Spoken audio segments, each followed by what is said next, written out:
عقیدے کے لحاظ سے آپ کی زندگی کیسی تھی؟ آپ کس پر ایمان رکھتے تھے؟ کس چیز نے آپ کو اپنے عقائد پر سوال اٹھانے پر مجبور کیا؟ اسلام قبول کرنے کے بعد آپ کو کون سے 3 بڑے چیلنجز کا سامنا کرنا پڑا؟ کیا مطلب اور کیا چاہیے؟ کیا کچھ باقی رہا ہے؟ میں نے یہ بھی کر لیا، وہ بھی کر لیا۔ مثلاً مجھے پارٹی سے واپس آنا یاد ہے اور اندھیرا تھا، میں بس دیواروں کے درمیان چل رہا تھا، میرا خون بہہ رہا تھا اور درد بھی بہت تھا۔ میں دروازہ کھولتا ہوں، وہاں بہت اندھیرا ہے، یہ پچھلی گلی یا باغ جیسی کوئی جگہ ہے۔ میں آسمان کی طرف دیکھتا ہوں اور وہاں ایک روشنی ہے، وہ یسوع کی طرح عبادت کر رہا ہے۔ السلام علیکم بھائی گیبریل الرومانی، ہمارے انٹرویو میں خوش آمدید اور ہماری دعوت قبول کرنے کا شکریہ۔ کیا آپ مختصراً اپنی زندگی سے متعلق ہمیں بتائیں گے؟ وعلیکم السلام ورحمۃ اللہ وبرکاتہ، جزاک اللہ خیر۔ میں آپ کی دعوت پر شکر گزار ہوں اور یہاں آ کر بہت خوش ہوں۔ میں 1983 میں رومانیہ کے ایک مشہور علاقے ٹرانسلوینیا میں پیدا ہوا۔ بہت سے لوگ اسے اسی نام سے جانتے ہیں، اور میں ایک مخلوط عیسائی فیملی میں پیدا ہوا۔ مجھے 3 چرچز میں بپتسمہ دیا گیا تھا، کیتھولک، آرتھوڈاکس اور یونیٹیرین چرچ میں۔ کمیونسٹ حکومت کے دوران میری زندگی کا زیادہ تر حصہ رومانیہ میں گزرا اور پھر اس کے فوراً بعد میں کینیڈا منتقل ہو گیا۔ پھر بعد میں نے اسلامی تعلیمات حاصل کی، اسلامی نفسیات کے مثبت نقطہ نظر سے کاؤنسلنگ اور ایکسٹینشنل کاؤنسلنگ میں بھی مہارت حاصل کی، اور یہ کام میں آج تک کر رہا ہوں الحمدللہ، اور میں اس کام کو پہلے سے زیادہ انجوائے کرتا ہوں الحمدللہ۔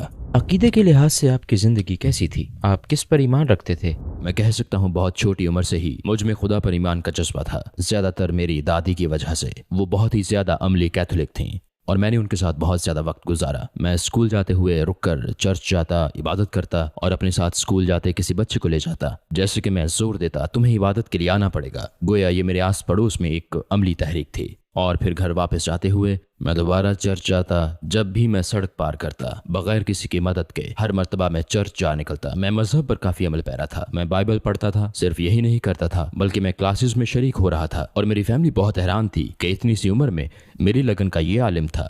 ظاہر ہے میری دادی بہت خوش تھیں، وہ کہتی تھیں تم ایک دن پادری بنو گے۔ وہ ہمیشہ مجھے پادری کے قریب میز تک لے جاتی تھیں، وہ بہت خوش تھیں اور انہیں مجھ پر فخر تھا۔ تو میں بہت دیندار بن گیا اور مجھے بائبل کا خاصا علم تھا، اور میں مطالعہ، مشاہدہ اور تحقیق کرتا تھا۔ کس چیز نے آپ کو اپنے عقائد پر سوالات اٹھانے پر مجبور کیا؟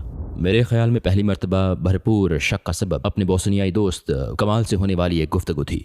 مجھے یاد ہے میں فٹ بال میچ کے لیے جا رہا تھا، گرمیوں کا موسم تھا اور ہم گاڑی میں باتیں کرتے جا رہے تھے۔ ہم ان چیزوں کے متعلق کافی باتیں اور مباحثہ کرتے تھے، اور مجھے یاد ہے کہ وہ ناراض ہو گیا تھا۔ وہ کہنے لگا کیا تم واقعی ان عیسیٰ علیہ السلام پر ایمان رکھتے ہو جو خدا کے بیٹے ہیں؟ کیا تمہارا واقعی یہ ایمان ہے کہ وہ خدا کے بیٹے ہیں؟ اگرچہ مجھ سے کئی بار یہ سوال پوچھا گیا تھا، مگر اس وقت میرے اس یقین میں شک پیدا ہوا، اور در حقیقت میری فطرت بھی اس سے ہم آہنگ نہیں تھی۔ تو پہلی مرتبہ مجھے خود سے اور کسی دوسرے فرد سے مخلص ہونا تھا۔ میں رکا اور سوچا ایک سیکنڈ، یہ سب کیا ہو رہا ہے؟ لگتا ہے کچھ کمی ہے، مجھے مزید جاننا چاہیے۔ یہ ایک دلچسپ واقعہ تھا کیونکہ میں دباؤ ڈال رہا تھا، اور وہ بھی میں اسے اس کے عمل سے دور کرنے کی کوشش کر رہا تھا، اور وہ مجھے خدا کے قریب تر کرنے کی کوشش میں لگا تھا۔ مجھے ایک چیز یاد ہے، اس نے اپنی نماز کبھی نہیں چھوڑی، چاہے کچھ بھی ہو وہ نماز پڑھتا تھا، خواہ ہم کہیں بھی ہوں، کوئی فرق نہیں پڑتا۔ نماز کا وقت ہو گیا تو نماز پڑھ لی، خواہ ڈاؤن ٹاؤن میں ہماری چہل قدمی ہو یا ڈانس کے لیے جا رہے ہوں، ہم ڈانس میں ہوتے، وہ کہتا ہم باہر جائیں گے، آؤ آؤ وقت ہو گیا، اور مجھے اس کا انتظار کرنا پڑتا تاکہ وہ فارغ ہو جائے اور وہاں کوئی نہ آئے اور اسے پریشان نہ کرے۔ پہلی چیز جو میں سوچتا تھا، ایک سیکنڈ، یہ شخص یہ سب کیوں کر رہا ہے؟ اور دوسری چیز، اس کی نماز کے انداز کا مشاہدہ کرتا۔ قدرتی بات ہے کہ مجھے اس سے پوچھنا پڑا۔ میں نے کہا بھائی ہم ڈانس کر رہے ہیں،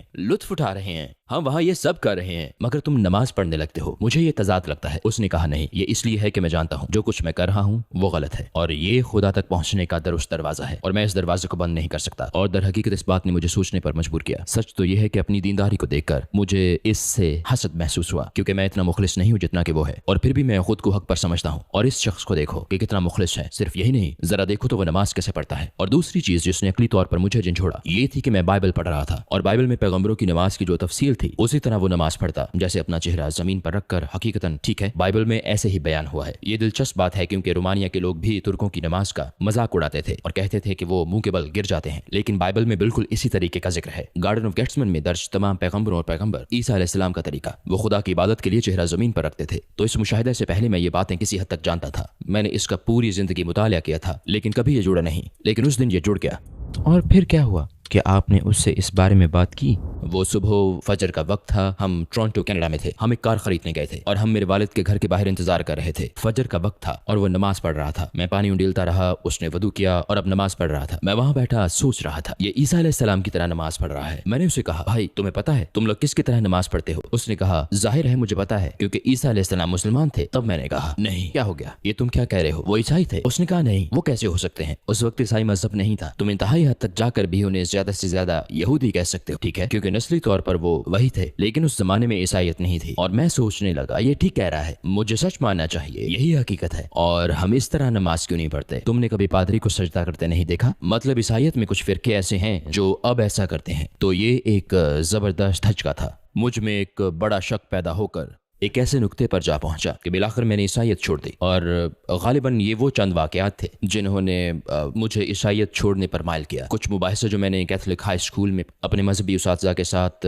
ٹرینٹی کے تصور کے بارے میں کیے، ان مباحثوں نے میرے شکوک مزید بڑھائے، جو کہ اچھا ہوا، کیونکہ کم از کم اب میرے لیے پہلی چنگاری چل چکی تھی۔ میرا ایمان تھا کہ خدا موجود ہے، لیکن جیسے کسی شے کی کمی تھی۔ ٹھیک ہے میں خدا پر ایمان رکھتا ہوں، مگر اگلی فطرت پرست ڈیسٹ بھی یہی کرتے ہیں، وہ بھی خدا کو مانتے ہیں۔ کسی چیز کی کمی تھی، نظام کہاں ہے، مجھے اس پر کیسے عمل کرنا ہے، ہدایت کہاں ہے، یہ میری اس دریافت کا اگلا مرحلہ تھا، لیکن میں نے عیسائیت کو چھوڑ دیا۔ عیسائیت چھوڑنے کے بعد آپ اسلام کے قریب کیسے آئے؟ میں بالکل ایک نوجوان تھا، میں ایک فٹ بال ٹیم میں سپر اسٹار تھا، اخبارات میں میری خبریں چھپتی تھیں، لیکن میں خوش نہیں تھا۔ مثلا مجھے ایک پارٹی سے واپس آنا یاد ہے، مگر یہ چیزیں بھی اب سکون بخش نہیں تھیں۔ میرا دل بھر چکا، کلب سے اچاٹ ہو گیا، میں تب بھی ان چیزوں سے تھک چکا تھا۔ مجھے عورتوں کی خواہشہ پرواہ نہیں تھی، مجھے اپنی گاڑیوں کی پرواہ نہیں تھی، مجھے ان سب چیزوں کی پرواہ نہیں تھی، خواہ ہوں یا نہ ہوں۔ میں گھر جاتا اور اپنے بستر پر لیٹ جاتا، چھت کی طرف دیکھتے ہوئے سوچتا کیا مسئلہ ہے اور کیا چاہیے، کیا کچھ باقی رہا ہے، میں نے یہ بھی کر لیا، میں نے وہ بھی کر لیا، میں خوش نہیں ہوں۔ اور پھر ایک رات میں نے یہ خواب دیکھا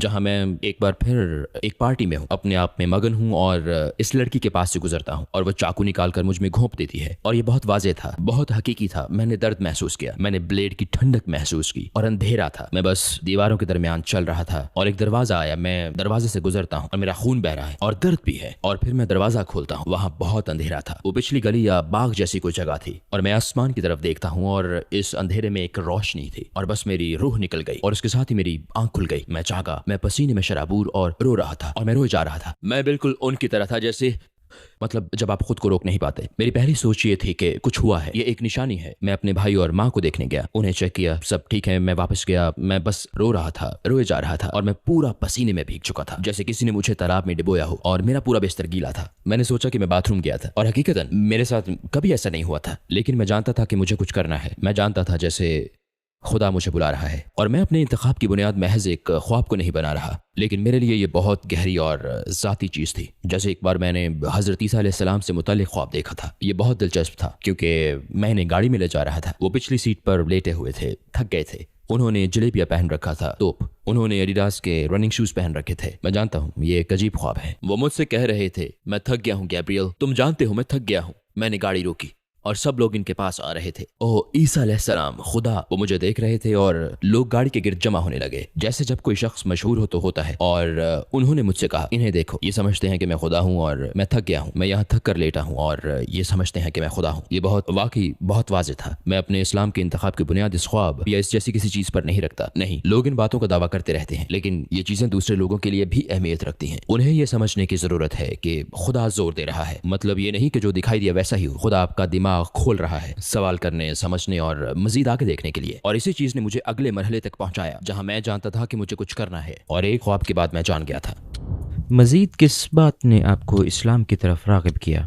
مجھے یاد ہے پہلی بار قرآن سننا، اور یہ اتنا دلکش تھا کہ میں اس کا گرویدہ ہو گیا تھا۔ میں اس کا مطلب نہیں جانتا تھا، میں بالکل انجان تھا، میں اس وقت عربی نہیں سمجھتا تھا، لیکن اس تلاوت نے میرے دل کو چھوا، اور اسلام کو سمجھنے کے بعد میں نے محسوس کیا کہ یہ کوئی نئی چیز نہیں تھی۔ میں نے محسوس کیا کہ یہ عالمگیر ہے، گویا یہ ایک تسلسل ہے۔ میں نے خود کو بدلتا ہوا نہیں بلکہ ایڈجسٹ کرتا محسوس کیا، تمام انبیاء کو، پرانے اور نئے صحیفے کو جانتے ہوئے مجھے یوں لگا جیسے اسلام بس آخری صحیفہ ہے، اور پھر آخرکار یہ سمجھنا کہ اسلام اس پیغام کا تسلسل ہے ایک معقول بات ہے۔ جیسے کہ پہلے تھا لا الہ الا اللہ، موسیٰ رسول اللہ، عیسیٰ رسول اللہ، نوح رسول اللہ، ابراہیم، اور اب یہ ہے لا الہ الا اللہ محمد رسول اللہ۔ وہی چیز ہے، اس میں ایک حصہ وہی ہے جو لا الہ الا اللہ ہے، اور دوسرا حصہ بدل رہا ہے جن میں نبی تبدیل ہوئے ہیں۔ یہ لاجواب بات ہے، واحد چیز ہے جو معقول لگتی ہے۔